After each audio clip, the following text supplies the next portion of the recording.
Be honest, how many times have you tried to start a new life on Monday? I'll wake up at 6 a.m. I'll hit the gym. No more sweets. At best, it lasts a week, then everything falls apart. We think, something's wrong with me. I just don't have enough willpower. But James Clear in Atomic Habits explains the problem isn't you, it's the system. Life isn't about one big decision, it's thousands of tiny habits that shape your identity, change your habits, and everything changes with them. Imagine improving just 1% every single day. After a year, you'd be about 37 times better. Let's break it down. Small steps equals big results.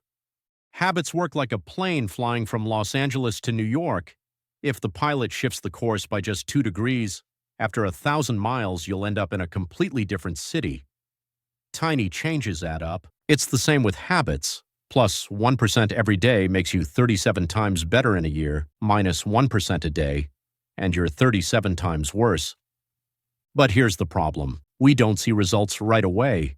You hit the gym once, no six-pack. You study English for a week, movies still sound like gibberish. That's the plateau of latent potential. The progress is hidden, and in 99% of cases, people quit too early. Clear breaks it down into 4 steps: cue, craving, response, reward. Example, it's morning, you wake up, cue. You see your phone on the nightstand, trigger.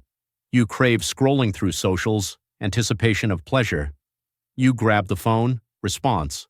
You get a dopamine hit from the new posts, reward. Why does this work? Because the brain loves saving energy. Automating a habit saves effort. And if we learn to change the cue, the response, or the reward, we can rewire the whole loop. The 4 laws of building habits. First law, make it obvious. Most people think they need motivation. In reality, you just need a trigger. Want to drink more water? Keep a bottle on your desk. Want to run? Leave your sneakers by the door. The brain picks the easiest path. If the habit is right in front of you, the chances you'll do it skyrocket. One guy wanted to cut down on candy. He simply stopped keeping it at home. If he craved sweets, he had to walk to the store. And 90% of the time, laziness won. His brain decided the effort wasn't worth it.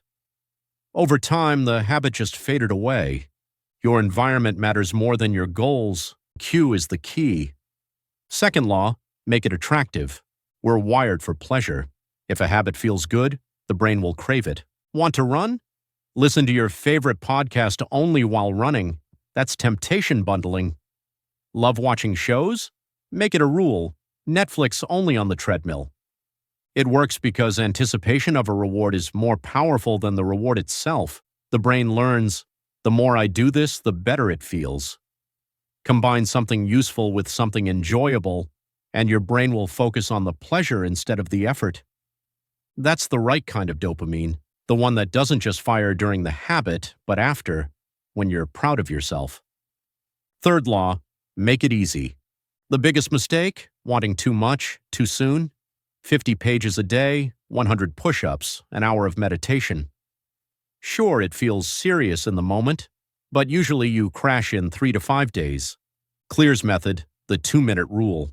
A new habit should be so easy you can't say no. 1 push-up, 1 page, 1 minute of breathing, like the woman who wanted to run.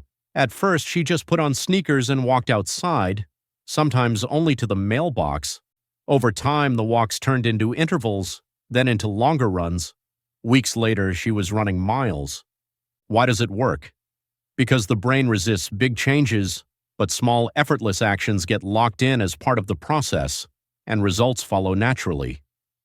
Fourth law, make it satisfying. The brain loves instant rewards. If the reward is delayed, the habit feels weaker. Examples, track your progress in a calendar or journal. Seeing your streak makes it satisfying.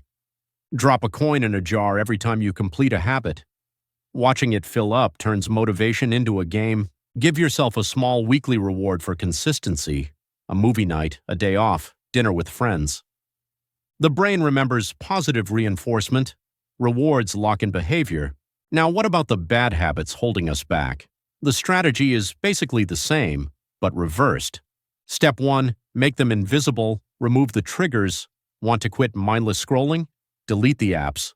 Want to eat less junk? Don't keep it at home. Step 2, make them unattractive. Flip the pleasure into pain. Smoking isn't relaxing, it's bad breath, yellow teeth, wasted money. Overeating isn't fun, it's heaviness, sleepiness, low energy.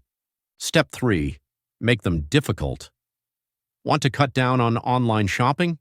Remove saved cards, type the number manually every time. Log out of social apps and stores. The brain always chooses the easy path, so add friction. Step 4, add instant pain. Missed your rule? Pay a fine to a friend, or make it public. Post your progress online.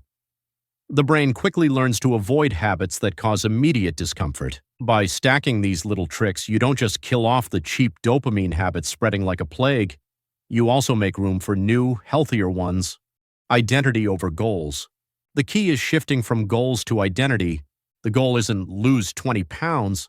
The identity is, I'm a healthy person. The goal isn't read 30 books. The identity is, I'm a reader. When a habit becomes part of who you are, there's no resistance. It just feels natural. Remember, systems matter more than motivation. Motivation comes and goes. A system keeps you steady, even on bad days. Atomic Habits isn't about motivation. It's about building a system of small steps that lead to massive change. So start today with one micro action. In a week, it's a habit.